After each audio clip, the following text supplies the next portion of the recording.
Tengan todos buenas tardes. Ya como me había presentado la licenciada Corbera, pues actualmente estoy como juez del Juzgado Segundo de lo Civil y Mercantil de San Salvador, pues que iniciamos ya hace 7 años, ¿verdad? Empezamos en el 2010 y pues ya tenemos no tanto recorrido, porque en realidad créanme que todavía en la judicatura vamos avanzando, ¿verdad? Acuérdense que también pues las decisiones de los jueces es precisamente crear derecho, una de ellas, y nuestro código procesal civil y mercantil, y por eso es un código procesal y no de procedimientos como él era el anterior, pues no da cada uno de los pasos, ¿verdad?, para resolver algún conflicto de las partes, sino que toca crear, ¿verdad?, el derecho a través de principios y derechos fundamentales. De hecho, nuestro código pues está inspirado, ¿verdad?, en sus primeros capítulos de esos principios constitucionales. Dicho esto, pues hoy, como ven, el tema es, y bueno, un saludo también a las sedes de Santa Ana y San Miguel, que estamos simultáneamente transmitiendo, ¿verdad?, esta ponencia, y en realidad eso es uno de los grandes logros de la tecnología.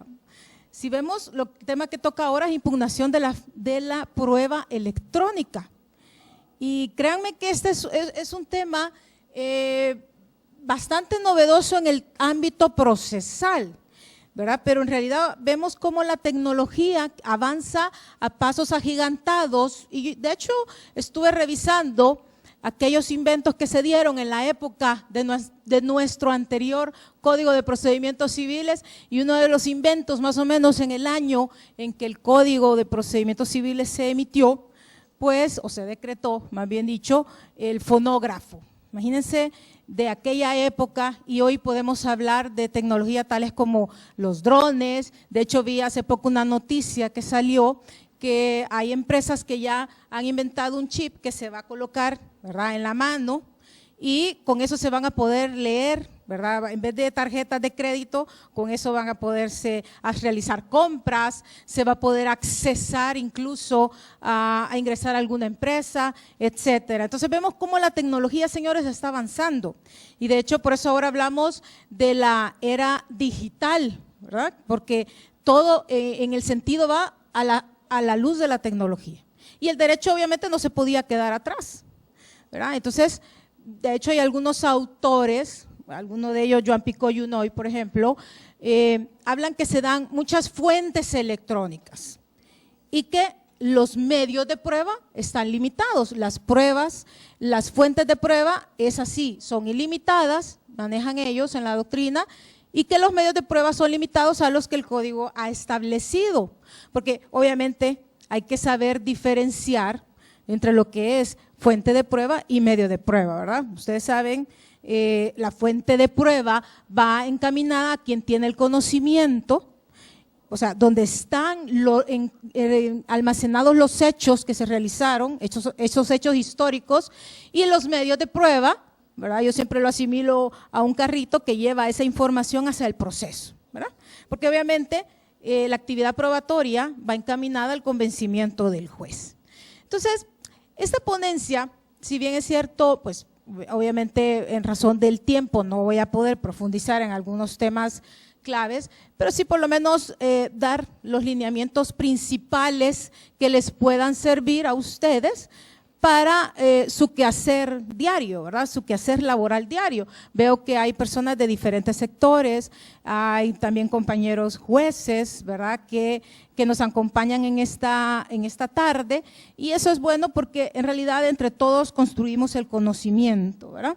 Y créanme que la tecnología ayuda tanto que incluso se dice que el Estado, de hecho el artículo 101 de la Constitución fue la base fundamental de haber creado la ley de la firma electrónica. Si ustedes revisan en la ley de la firma electrónica su preámbulo, y es precisamente porque la tecnología ayuda al avance de los pueblos. Eso ayuda a que nos logremos amplificar, ¿verdad?, incluso en la educación.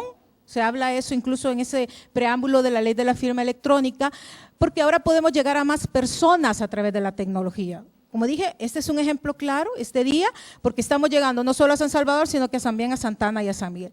Entonces, todo esto lo menciono, señores, porque es la base fundamental de esta ponencia, ¿verdad? El ámbito de la tecnología y más específicamente en el campo de la prueba.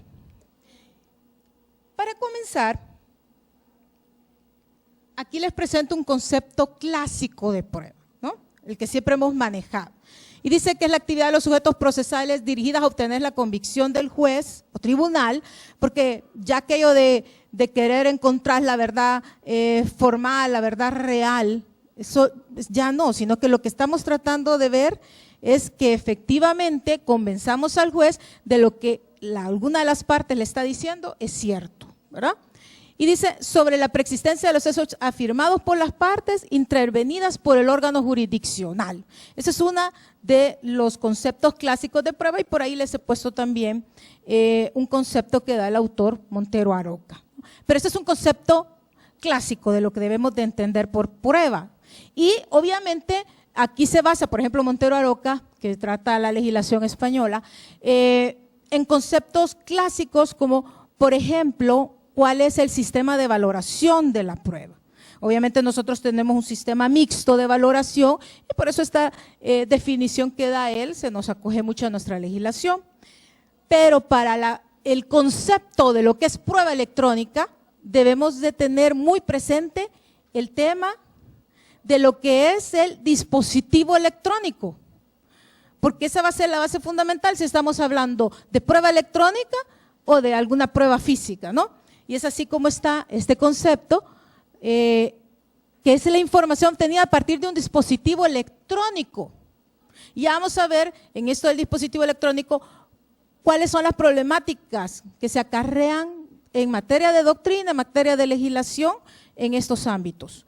Y es así como dice, o medio digital, el cual sirve para formar la convicción en torno a una afirmación relevante para el proceso. Entonces, prácticamente estos conceptos llevan iguales elementos y lo que cambiaría sería esto del soporte o dispositivo electrónico, en donde se encontraría eso. De hecho, ya vamos a ver con el documento electrónico, que quizás es la prueba electrónica que un poco más se usaría, que la legislación tal es como dije, la firma electrónica contiene algo de lo que es el documento electrónico y mensaje de datos también habla. Claro, obviamente la ponencia no nos vamos a enfocar netamente en lo que es la firma electrónica, sino más aquella prueba electrónica que sirve para el convencimiento del juzgador, ¿verdad? Y vamos a tratar también algunas sentencias que les traigo, una a nivel nacional y otra de derecho comparado, de cómo han tratado este tema de la prueba electrónica, esto al final obviamente de la ponencia. Bueno, ¿cuáles son las funciones de la prueba? Por cierto, voy a tratar este tema, ¿verdad? Y al final va a haber un espacio de preguntas y respuestas porque como estamos transmitiendo a Santa Ana y a San Miguel, ellos también van a poder realizar algunas preguntas, ¿verdad? Tienen ese derecho. Entonces, no podríamos estar interrumpiendo por efectos de que ellos también, a ellos no los podría escuchar yo, ¿verdad? Así que vamos a hacer ese ámbito. ¿Y cuáles son las funciones de la prueba en general, verdad? Fijar los hechos, convencer al juez y la certeza, ¿verdad? Que es aquel convencimiento psicológico del juez, cuando hablamos de sana crítica. Y cuando hablamos de la prueba tasada, cuando la misma norma le dice al juez cómo va a valorar determinado hecho. Entonces, una de las problemáticas que vamos a plantear aquí, bueno, ¿y la página web cómo la valoramos? O los correos electrónicos, por ejemplo, o los mensajes de datos que generalmente muchos utilizamos, ¿verdad? Esos medios. Aquí creo que todos alguna vez, obviamente, hemos mandado mensajes. De hecho, veo que hay muchos ahorita con sus celulares y eso es parte de la tecnología y créanme que eso también serviría de mucho para la hora de convencer al juzgador sobre un determinado hecho. Obviamente los hechos son hechos históricos y eso es lo que tratamos de llevarlos al proceso, ¿verdad? Y que el juez se convenza de ellos. Todo esto, señores, deviene de lo que es el gran derecho a probar, que se encuentra regulado en el artículo 312 de nuestro código. Y este derecho a probar es un derecho fundamental tal un derecho constitucional, pero de aquellos que la jurisprudencia llamó derivados o implícitos. Porque si vemos, y por eso aquí les he puesto este derecho de defensa que se encuentra en el artículo 11 de la Constitución, de ahí deviene este derecho a probar, porque obviamente no lo encontramos así como tal en la Constitución, pero como dije, es un derecho de aquellos que la jurisprudencia llamó derivados o implícitos. Y tiene cierto contenido, como es que el derecho a probar las afirmaciones, que las pruebas producidas sean valoradas en sentencia y que a utilizar los medios de prueba. Esto es importante que se diga porque esto mismo, señores, vamos a poder utilizar también con lo que es la prueba electrónica, porque recordémonos que habrán diferentes formas en que las personas, porque tenemos un principio de libertad probatoria, o los usuarios del sistema quieran llevar al convencimiento del juez sobre un determinado hecho. Entonces, una de esas formas va a ser la utilización de la fuente de prueba electrónica.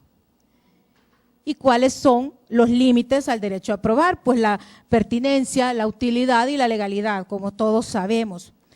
Igualmente vamos a ver que con el caso de la prueba electrónica hay temas importantes que debemos tratar, como es la autenticidad, la licitud de la prueba y la integridad.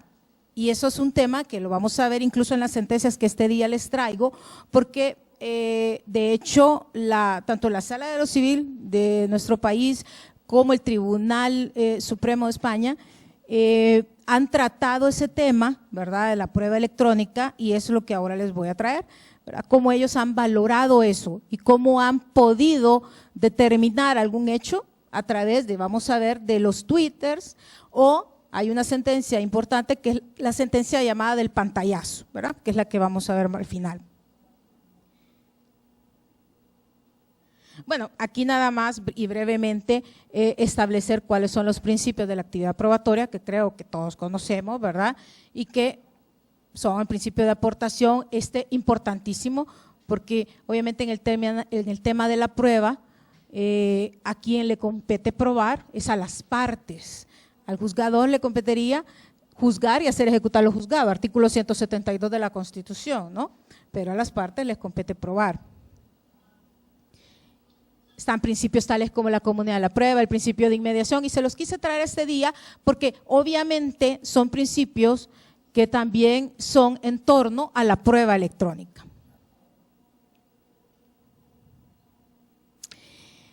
Bueno,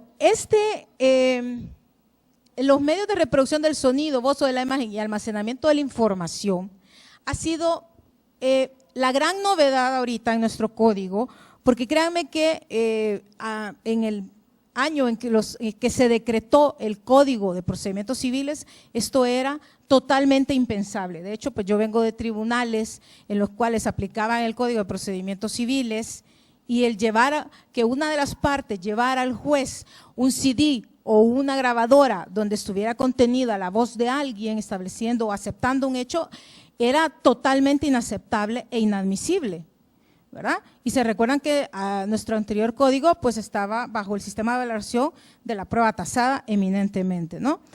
Y este medio de reproducción del sonido, de la voz o de la imagen ha sido la gran novedad, porque a través de él se ha dado lugar a incorporar fuente de prueba electrónica, que es lo que les mencionaba, que la doctrina dice que esas fuentes electrónicas son ilimitadas. ¿Y por qué ilimitadas?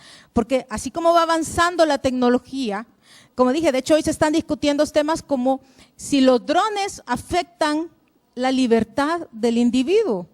De hecho, nosotros todavía no hemos regulado nada al respecto, ojo, pero sí otras legislaciones han regulado esas situaciones que muchas veces ustedes ven esos aparatitos, ¿verdad?, que son los drones, creo que todos sabemos qué son los drones, y que toman fotografía, etcétera, toman video, puede llegar a un momento a afectar la libertad, la imagen de una persona si le están tomando fotos desde lejos, ¿no?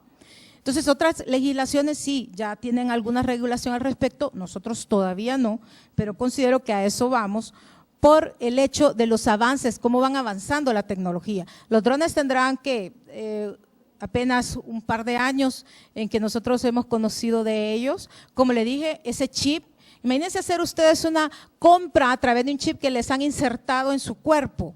¿Cómo van a probar ustedes eso en un proceso? Porque el problema, señores, es que el derecho, como es un control, una forma de control social, ¿verdad? Si hay un conflicto ya al usar ustedes alguna tecnología, pues ahí entra el derecho. Qué bueno fuera que pudiéramos usar la tecnología y nunca hubieran conflictos. Ahí no habría ningún inconveniente y no tendríamos que hablar de temas tales como la prueba electrónica. Pero el problema es que siempre se dan conflictos entre las partes. Entonces habrá que determinar en qué forma el derecho va a intervenir y cómo el usuario va a tener la posibilidad de probar y de probar su pretensión, ¿no? Entonces, este medio, que fue una gran novedad en el 2010, como dije, cuando ingresamos con esta legislación, da lugar a que podamos hablar de esas fuentes de prueba, ¿no? Como es el correo electrónico, como son los mensajes de voz, como son las páginas web, incluso quien no ha hecho alguna contratación, ¿verdad?, a través de Amazon, eBay, o han visto que se hacen contrataciones a través de Facebook, ¿verdad?, donde alguien oferta algo, el otro acepta. ¿Y cómo vamos a probar ese tipo de relación, verdad? ¿Cómo vamos a probar esa contratación? Ya vamos a ver que en el ámbito civil la contratación electrónica, eso es uno de los grandes problemas actualmente que se da a raíz precisamente de este tema que estamos hablando hoy. Y entonces, esto está regulado obviamente desde el artículo 396, ¿verdad?, que habla de los medios de reproducción de las imágenes o palabras, cómo almacenamos la información, ¿verdad?, y obviamente cuando la proponemos. Eso es un tema clave. No me voy a adelantar ahorita porque pienso tocar brevemente cuándo es que se proponen, porque ya vamos a ver que en la doctrina, y ya se los voy a explicar, habla en qué momento consideran ellos que se puede incorporar o cómo se debe de incorporar el correo electrónico. Ya les voy a explicar cómo ellos resuelven eso, una página web, cómo lo incorporan y la necesidad que se debe de reproducir en audiencia. Eso sí, nuestro código lo tiene bien regulado y es claro en decir eso, ¿no?, que es en reproducción es en la audiencia o donde se encuentra. ¿Por qué? Porque habrán unos aparatos, ¿verdad?, que son demasiado sofisticados que obviamente no los vamos a poder mover hacia el tribunal. Y es donde está contenida la información y de donde debemos de extraerla. Porque eso es lo importante, saber cómo vamos a extraer esa información y cómo la vamos a llevar al proceso. Ese es todo el kit del proceso, ¿verdad?, y de este tema. Y obviamente ese auxilio pericial, que en estos casos es indispensable cuando estamos hablando de tecnología, ¿no?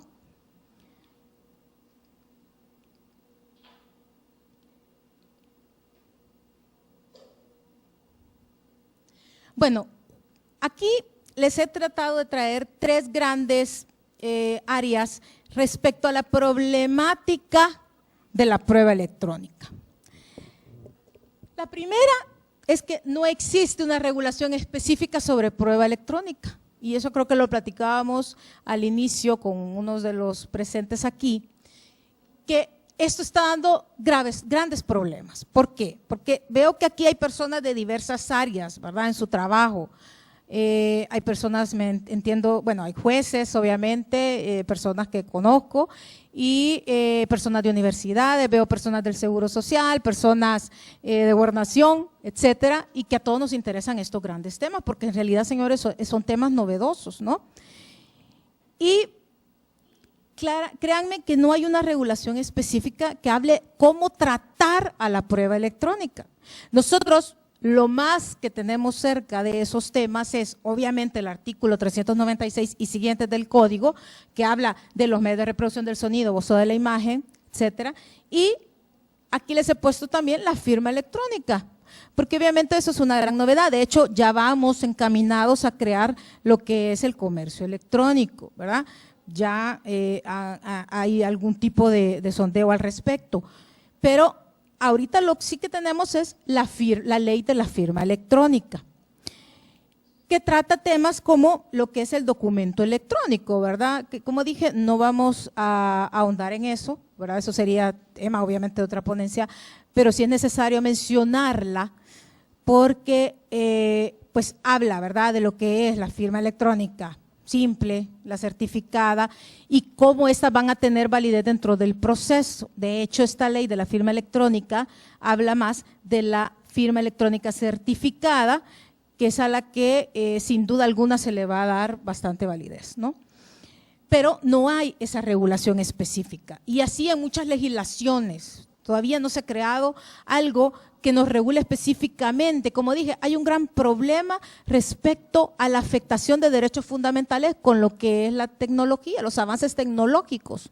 Eso por sí es otro gran problema que se da porque hay una tercera generación de derechos fundamentales, donde se ven las garantías del individuo frente al deterioro de las libertades producto de estos avances tecnológicos. Un caso, como dije, es el caso de los drones, ¿verdad? Cómo estos afectan la libertad del individuo y cómo puedo entonces seguir teniendo tecnología, utilizándola, porque obviamente como estamos ya, y eso no se puede discutir dentro de una era tecnológica, una era digital, y no es posible, ¿verdad?, que nos vayan a obstaculizar el usar esas nuevas tecnologías, claro está, pero debe de haber algún límite que no atente contra el mismo individuo, porque recordémonos que estas tecnologías también son en pro del mismo individuo. Y esta es una gran problemática. Aparecen estos secretos de la comunicación informáticas y telemáticas, la intimidad informática, ¿verdad?, que todo eso son temas importantes que hay que tratar. De hecho, allá por el 2011 se dio una sentencia por el Tribunal Supremo en España respecto en el ámbito laboral. Recordémonos que el correo electrónico, bueno, sería rara la persona que actualmente no tenga un correo electrónico. Y de hecho, para la empresa privada, eso es fundamental, porque muchas veces se crean correos electrónicos y a través de ese correo mandan directivas las empresas, ¿no? Y incluso podemos ver, ¿verdad?, aquí entre nosotros, que muchas veces creamos grupos de chat, para ir no muy lejos, y a través de esos grupos de chat estamos dando directrices, ¿verdad?, a los demás miembros de mi entorno laboral, ¿verdad?, porque obviamente es una cuestión que facilita la vida. De hecho, la tecnología fue creada para eso, para facilitarle la vida al individuo, su trabajo, etcétera, su quehacer diario. Entonces, hubo una problemática respecto a que si el patrono podría interferir, ¿verdad?, en revisar el correo electrónico, perdón, el patrono a los trabajadores. ¿Cómo podía intervenir su correo electrónico? Si eso vulneraba su derecho a la intimidad o no. Entonces se resolvió que obviamente cuando el patrono observa el correo electrónico de los trabajadores sin algún aviso previo, pues obviamente eso afectaba un derecho fundamental y ahí estaríamos hablando de una prueba ilícita. Así se resolvió. Sin embargo, se menciona incluso actualmente en la doctrina que cómo se arregló fue, bueno, hay estatutos de las empresas, pues dentro de sus estatutos especifiquemos algo de eso, que podría ser cada cierto tiempo se va a poder intervenir el correo de los empleados o de los trabajadores, etcétera. Algo que alertara al trabajador de que sí va a poderse observar su correo electrónico y eso no afectaría su intimidad, ¿verdad?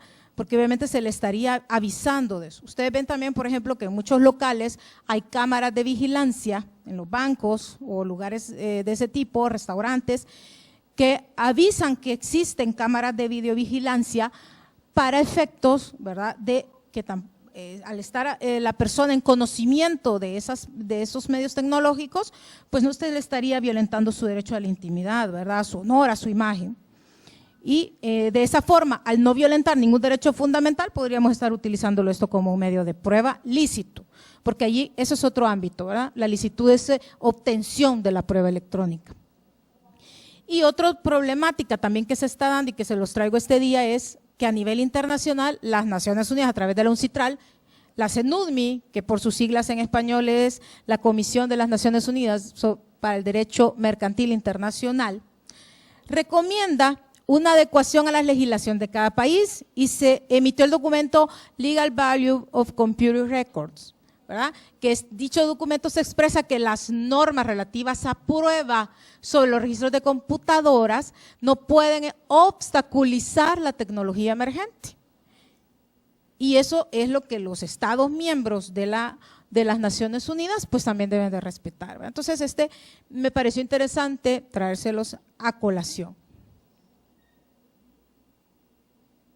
Bueno, aquí simplemente hablar que cuando hablamos de un procedimiento probatorio, estas son las etapas que se deben de cumplir, ¿no? Y la prueba electrónica, señores, no es ajena a este procedimiento probatorio. Hablamos de lo que es la proposición, la admisión, la producción y la valoración. Ahora, tienen que realizarse, pero es lo que en esta oportunidad vamos a discutir, cómo la prueba electrónica se debe de proponer. Yo les traigo pues este día algunas propuestas que se han dado. Obvio, no, aquí no les voy a dar yo mi opinión personal, ¿verdad? Pero sí les traigo más o menos algunas directrices, y si alguien lo ha estado haciendo, pues también lo puede decir en este escenario, ¿no? Cómo lo ha estado realizando, cómo debemos de admitir esta prueba, ¿verdad? De hecho, fíjense que con el tema de la admisión de la prueba electrónica hay mucha discusión respecto a cómo la parte va a presentar eso.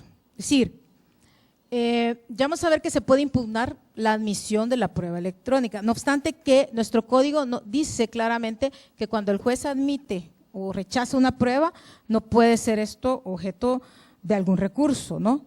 Y obviamente no va a recurrir, porque no hay que confundir cómo vamos a impugnar. El hecho de la impugnación no es tema de recursos.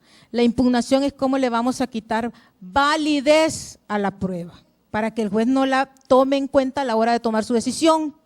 Me explico, esto es importante que lo mencione para que no creamos, porque muchas veces decimos, bueno, es que la impugnación es lo mismo que recurso. No, aquí estamos, esto es otra cosa, estamos impugnando a cómo no le vamos a dar validez a la prueba electrónica. Es decir, cómo esta, vamos a ver que hay tres grandes ámbitos, cómo la podemos impugnar su autenticidad, y vamos a ver qué es eso, podemos impugnar su integridad y podemos impugnar su licitud. ¿Me explico? Eso es lo que vamos a discutir y estamos viendo en esta ponencia. Entonces, ¿por qué? Porque como dije, en el ámbito de la admisión de la prueba, alguna de las partes podría oponer a que el juez admita esa prueba. No interponiendo recursos, sino que en qué forma el juez quiere que el juez no le dé validez a esa prueba electrónica. Entonces, si las partes presentan, por ejemplo, un CD, habrá que darle copia de ese CD a la contraparte previo a la audiencia para que ya vaya preparada y saber cuál es el contenido del CD.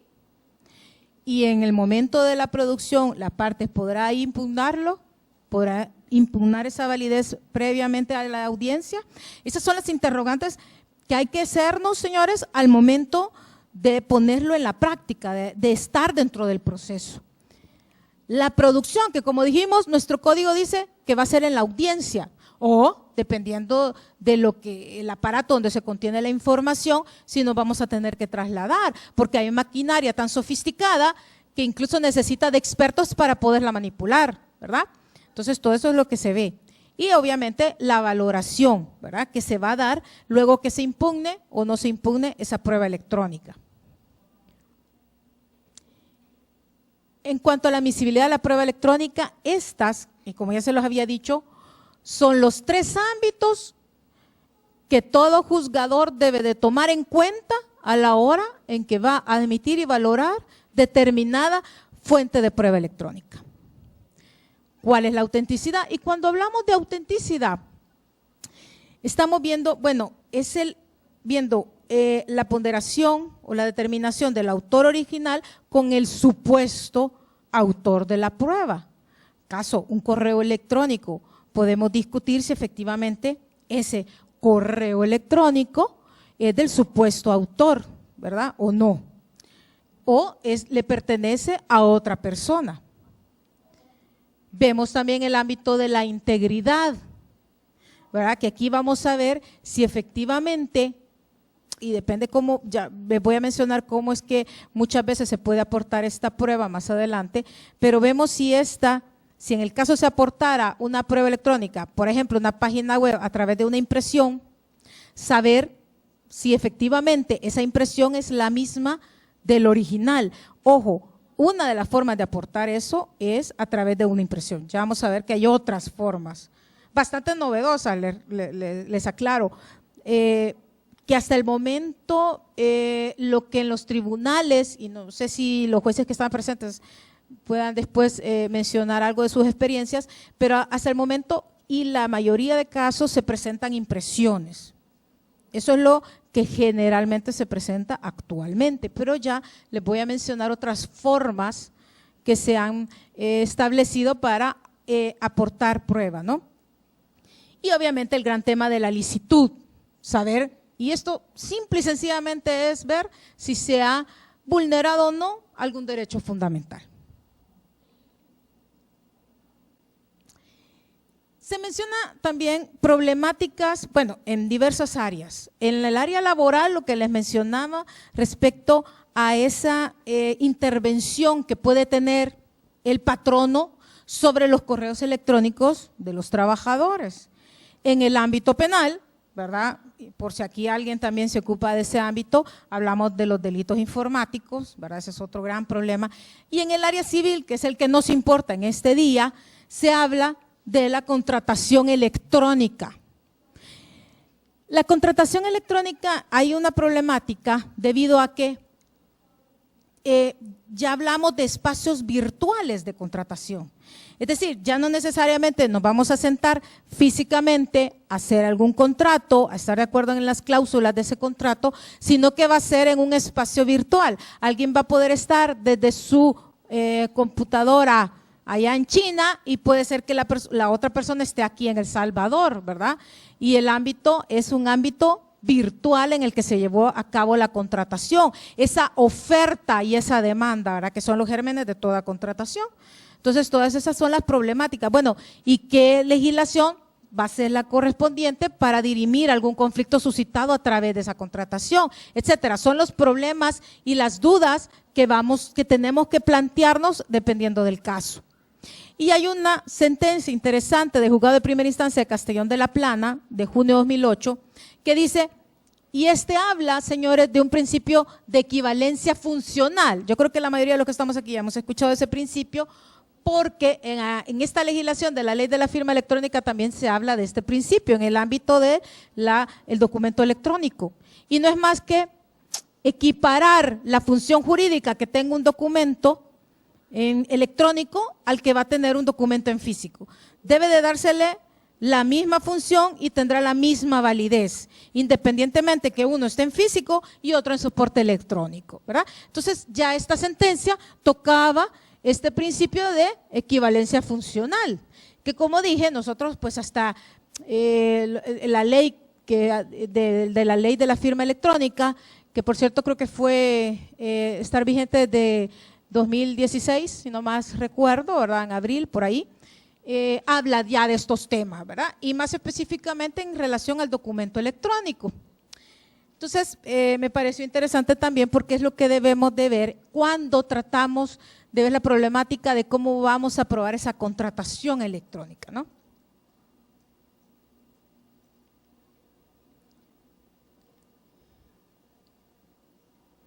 Bueno, aquí obviamente la aportación, ¿verdad?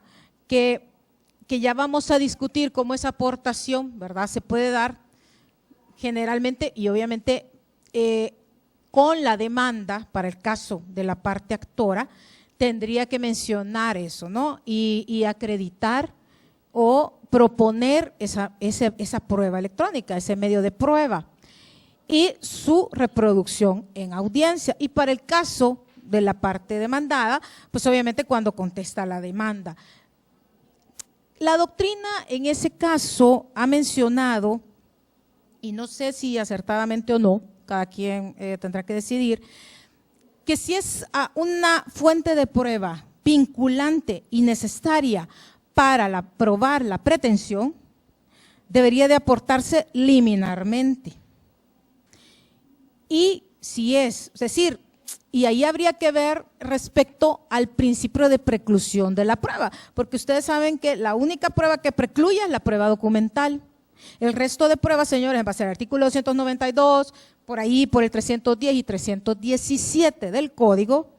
Pueden corroborar, obviamente, cuando digo artículos y están en todo derecho a corregirme si me equivoco, pero por ahí están estas disposiciones que son el fundamento legal para decir que el resto de pruebas se pueden proponer en la audiencia preparatoria, si es para el proceso común, o en la única audiencia del proceso abreviado.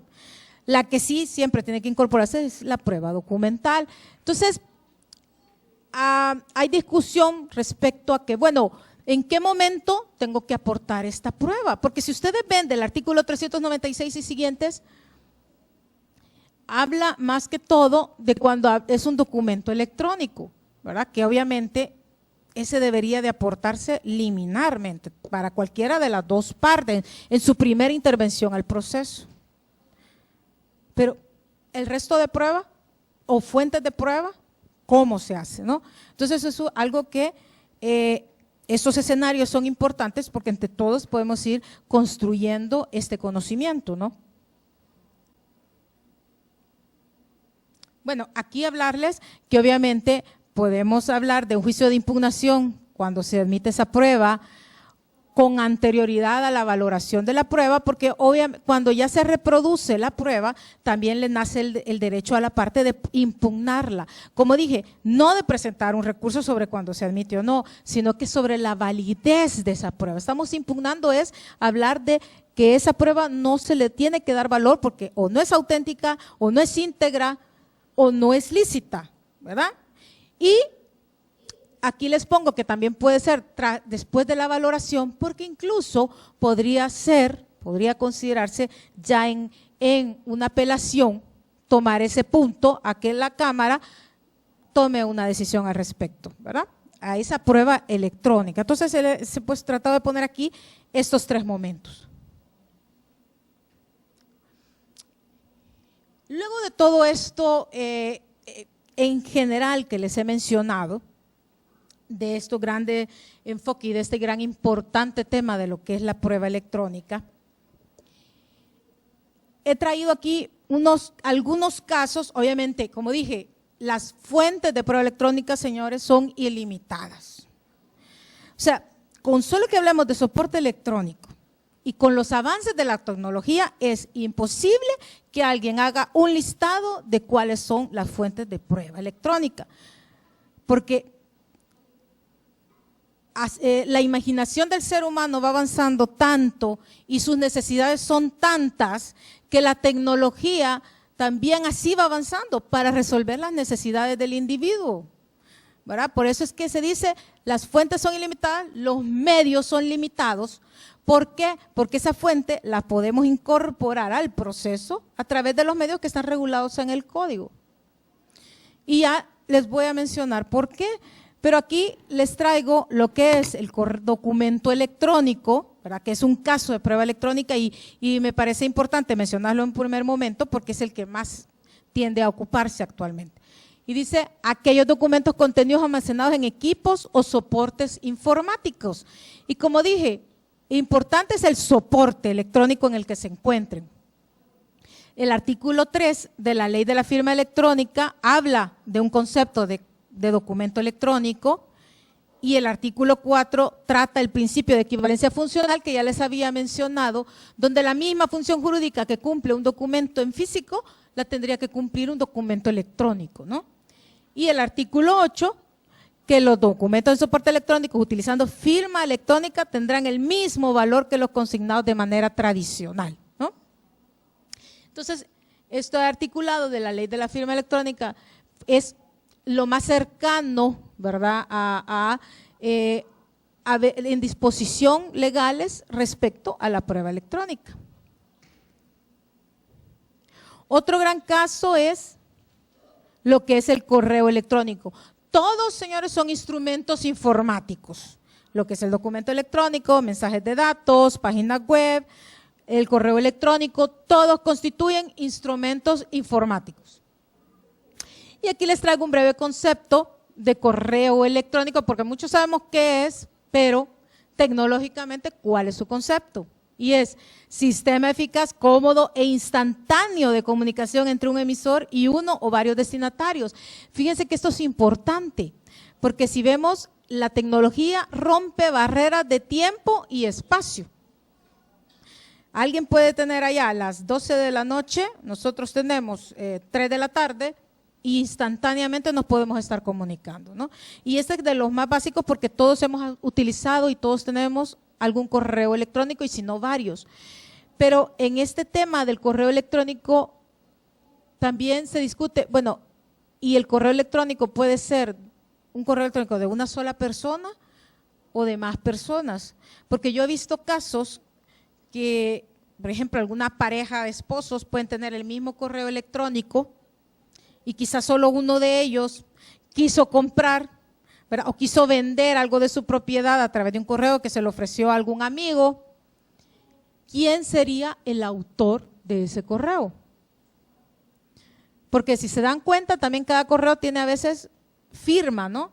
Ponen, usted puede firmar en un correo. Ojo, no es lo que es la firma electrónica que regula la ley de la firma electrónica, ¿no? Pero sí se ha puesto una firma que ya puede estar en un formato, pero cualquiera de las dos personas que formó ese correo pudo haber mandado esa oferta, de ese germen de contratación. ¿A quién le vamos a vincular la autoría? Esos son los temas que se discuten dentro de un proceso, ¿no? Porque puede haber casos, como dije, que no necesariamente el correo electrónico sea de una. Eso es lo normal.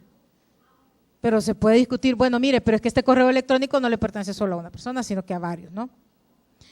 Y luego, el uso indebido del correo en jornada laboral también, ¿no?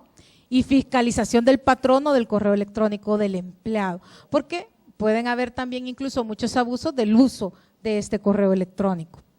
Y si hay una fiscalización del patrono, ¿hasta qué punto estamos hablando? Por lo que les mencionaba, de prueba ilícita o de una prueba lícita. La clave es saber si efectivamente se ha vulnerado algún derecho fundamental o no, ¿verdad? Su intimidad, su honor, su imagen, ¿verdad?, que también puede verse vulnerada con otros medios electrónicos, como por ejemplo algún video, ¿verdad?, que la persona no sabía que la estaban filmando y eso se quiere llevar como prueba a un proceso, ¿no? Entonces, este es otro caso de prueba electrónica, que es el correo electrónico. ¿Cómo se accede al proceso con esta prueba?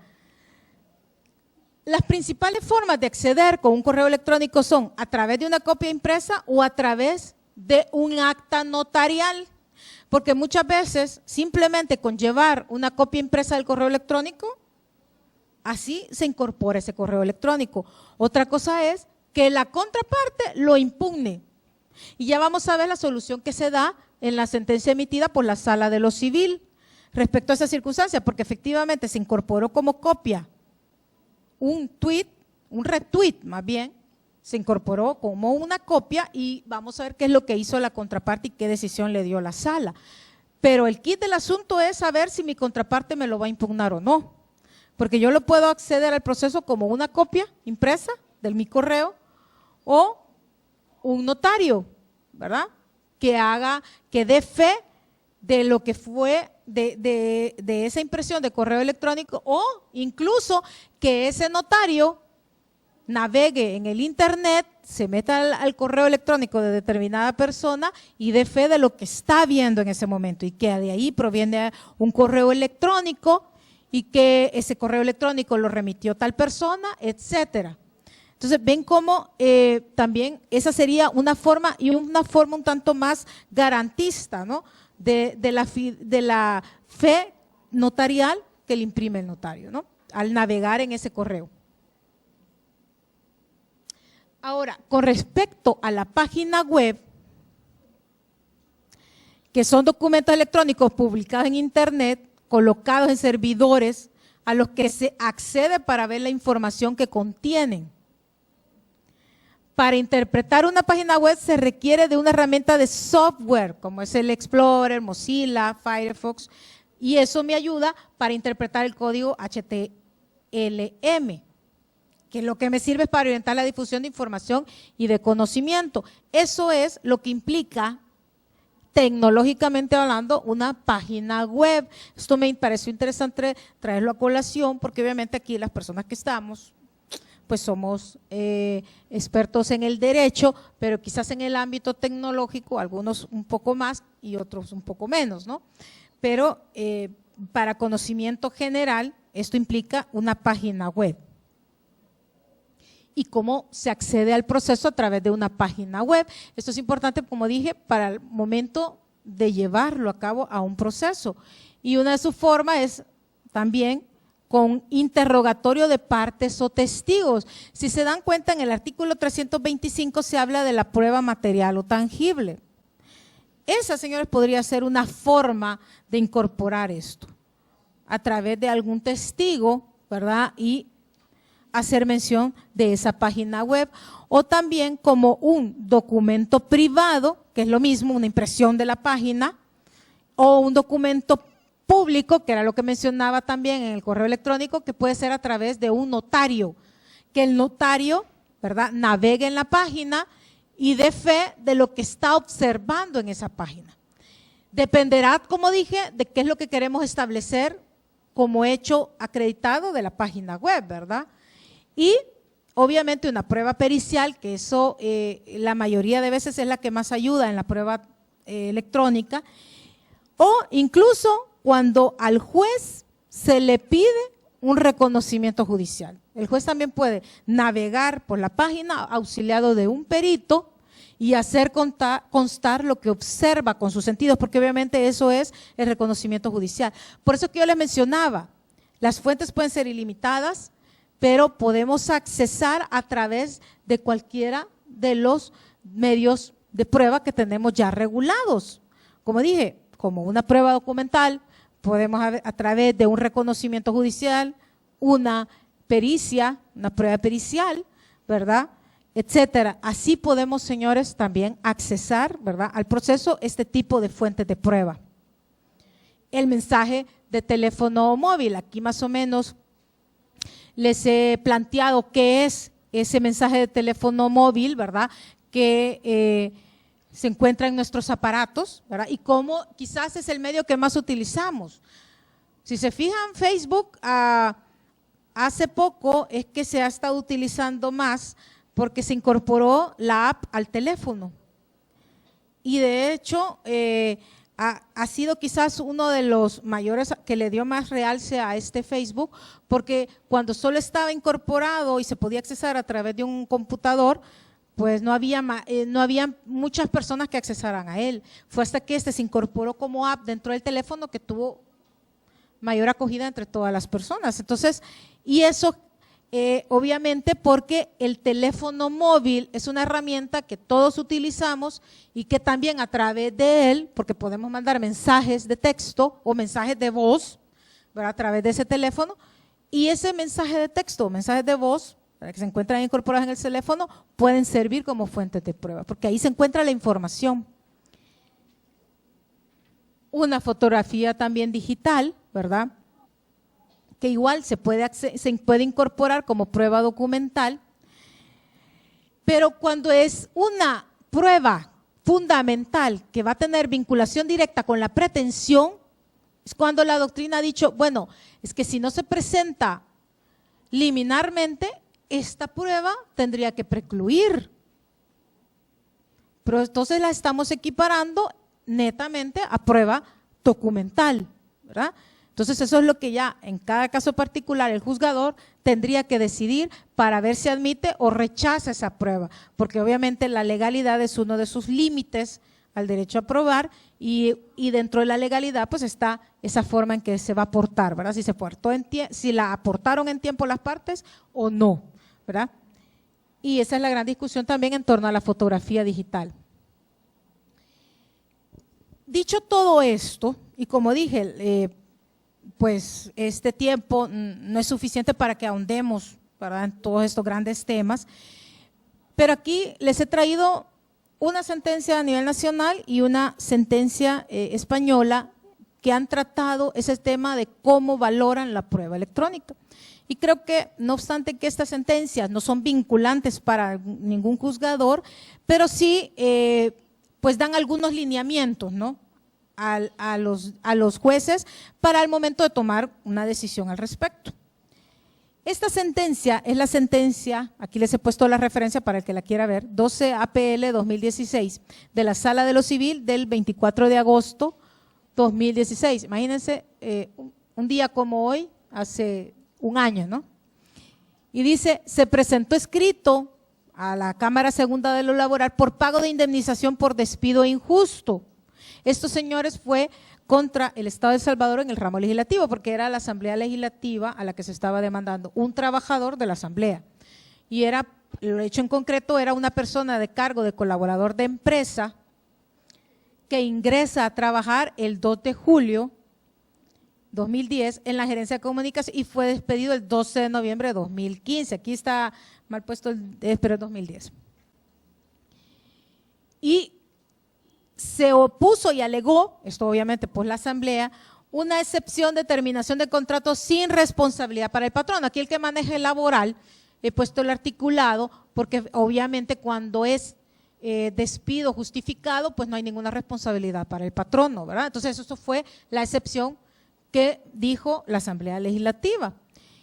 Y la Cámara en su fallo resolvió al lugar a la excepción y absolvió al Estado de El Salvador. Fue cuando entonces, como fue ante la Cámara conoce en primera instancia, ojo, no crean que aquí hay un error, sino que la Cámara cuando es contra el Estado, ¿verdad? Conoce en primera instancia y la Sala conoce en apelación. Y se fue a apelación. Y esto es lo que en el caso que nos ocupa, porque obviamente interpuso otro tipo de motivos para apelar, pero el principal y el que nos interesa es que se encuentra inconforme respecto a la falta de prueba documental agregada por la parte demandada, ya que solo constan fotocopias simples de unos retweets presuntamente realizados por su presentado. ¿Por qué? Esto se dio, señores, a raíz de que el trabajador fue despedido porque envió unos retweets, o sea, más bien, sí, retuiteó, ¿verdad? Todos sabemos que es retituar, y en ese retweet decía, o más bien insultaba a quien estaba ostentando la presidencia en la Asamblea Legislativa. A raíz de esa falta de respeto fue que esta persona fue despedida. Pero, ojo, él no lo dijo en su demanda, ¿verdad? Que esa había sido la causa de despido. Fue cuando se incorporó la excepción que lo dijeron, ¿verdad? La parte demandada, que era la Asamblea, bueno, el Estado de El Salvador en el ramo legislativo, y dijo, no, esta persona fue con justicia despedida porque había faltado el respeto a la presidencia de la Asamblea. Y para demostrar esa excepción, presentaron una fotocopia simple del retweet. Y eso es lo que él decía, que él no estaba conforme con el retweet. Pero ¿qué fue lo que dijo y resolvió la Sala?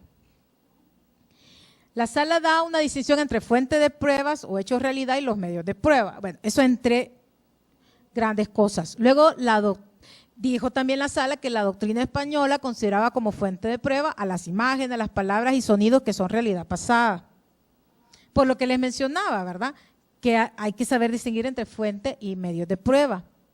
Y se considera a los medios electrónicos, internet, y ya menciona, y a los nuevos medios de comunicación, da los nombres, en el derecho procesal como medios e instrumentos de acceso de los hechos al proceso judicial.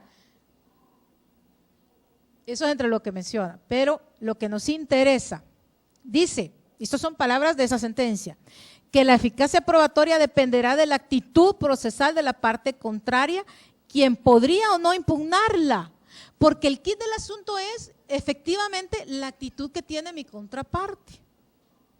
Si alguien presenta fotocopias simples de una prueba electrónica y la contraparte calla y no genera ningún tipo de actitud a modo de quitarle la validez a esa impresión, pues el resultado va a ser lo que menciona la Sala, de darle, considero prueba documental de la conducta laboral del trabajador, es decir, hay que darle validez, porque por eso se lo he puesto en mayúscula. Nunca se impugnó la validez de las imágenes originales impresas. En el caso en concreto que estamos hablando, nunca hubo esa actitud de impugnar esos correos en el momento procesal oportuno, porque fue hasta que se apeló que él dijo que estaba inconforme. Pero surge la pregunta, entonces, ¿cuál era el momento procesal para impugnar esa prueba? Obviamente, en la audiencia donde se produjo la prueba, o al momento de que con la contestación de la demanda se presentaron esos fotocopias impresas simples del retweet, ahí le nacía el derecho a la parte actora de impugnarlas y no lo hizo. Tomó una actitud pasiva para esa impugnación y fue hasta en apelación que lo mencionó. Entonces la sala dijo no, esa situación de que usted no le impugnó en su momento, lo que va a generar es que estuvo bien darle validez y en este momento también ellos confirmaron eso y le dieron validez y consideraron como prueba documental de la conducta laboral del trabajador. Incluso con esta sentencia vemos cómo este tribunal menciona y le da, lo equipara a esa impresión del retweet a una prueba documental. Ven como hay ya un señalamiento de un tribunal superior y de una sentencia pues bastante reciente, ¿no? Un año, hoy hace un año. Entonces me parece importante porque dije, estas son, de hecho yo pues tenía un profesor que decía, mire, es que el código contiene simples disposiciones legales, pero ya la norma se genera cuando estas disposiciones legales las aplico al caso en concreto. ¿Y cómo se aplican al caso concreto? Precisamente cuando yo accedo al tribunal de primera instancia e incluso ya hay un señalamiento de un tribunal superior.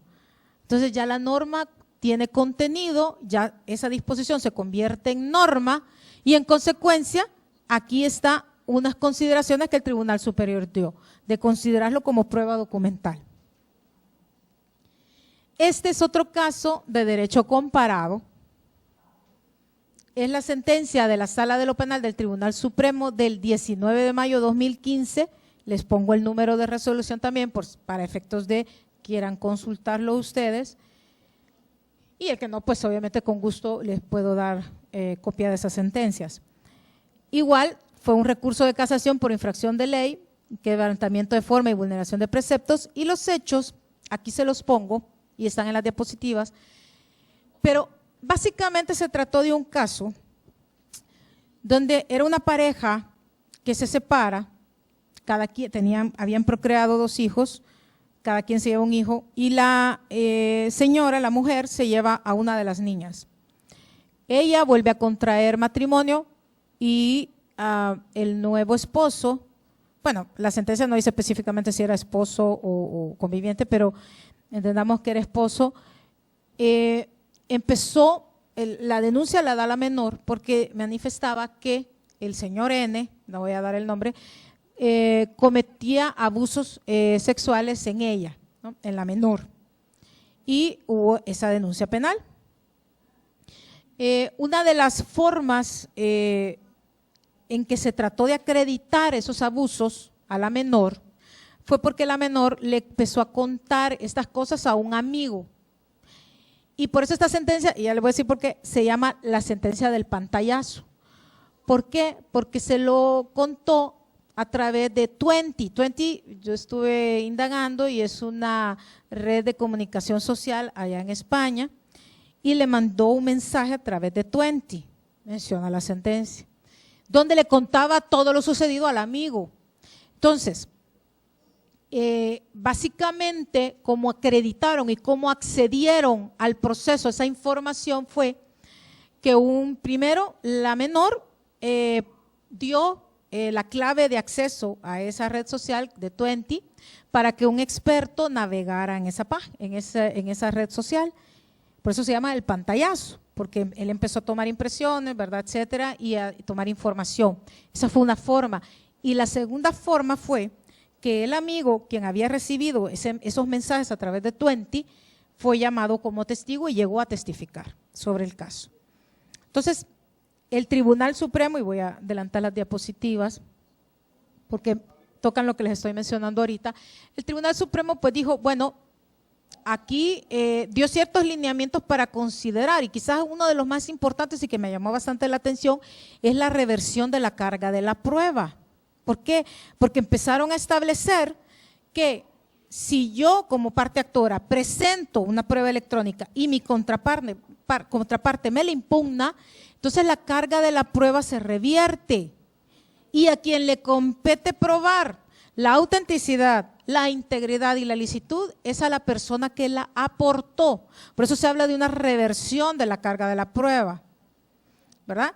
Y eso es bastante interesante, ¿verdad? Porque esa es la persona, y esto quizás va, no obstante que la doctrina de las cargas probatorias dinámicas es de Argentina, con Jorge Peirano, pues va bastante de la mano, ¿no? Porque la carga probatoria dinámica habla de quién tiene la mejor posición de probar, y yo considero que, si bien es cierto, es una reversión de la carga, pues viene con lógica de que quién es el mejor para demostrar esa autenticidad y quién está en mejor posición, si no es la persona que aporta la prueba. ¿Cómo fue que yo conseguí esa prueba? ¿Cómo sé yo quién era el autor original de ese correo electrónico? Pues si yo soy la que lo aporto, soy yo, ¿no? En este caso de esta sentencia española, era la página de red social de ella, de la menor, 20.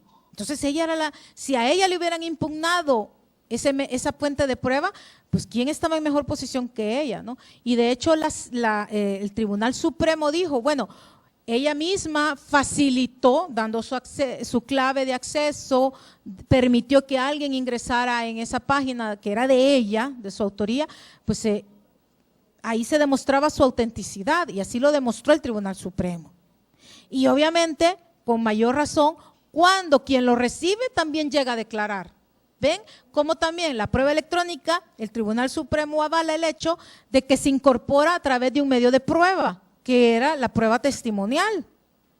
Entonces, estos casos son importantes conocerlos, porque al momento de que también nosotros se nos presente un caso similar, tenemos, si bien es cierto, no son cosas vinculantes, y obviamente no son